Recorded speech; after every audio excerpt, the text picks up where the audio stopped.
New developments tonight in a deadly Saline County hit-and-run case. Kayla Errebo, the woman accused, entering a no-contest plea while charges against her grandfather have now been dismissed.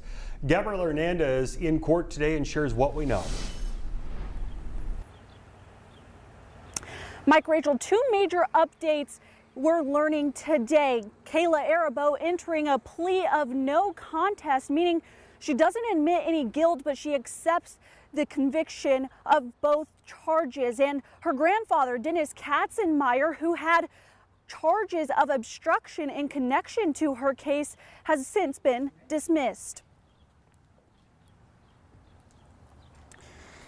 The case stems from a deadly hit-and-run crash last August that killed June Sommerfeld and seriously injured Mark Sommerfeld. At Errebo's preliminary hearing in March, we heard from witnesses, including Dennis Katzenmeyer. Then prosecutors showed body camera footage from the Saline County Sheriff's Office in which Katzenmeyer told law enforcement he picked his granddaughter up.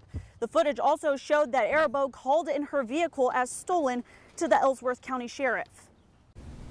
If we had gone to trial and the state had presented its evidence to a jury, would you agree, Ms. Errebo, that it's possible a jury could convict you of these two counts? Yes.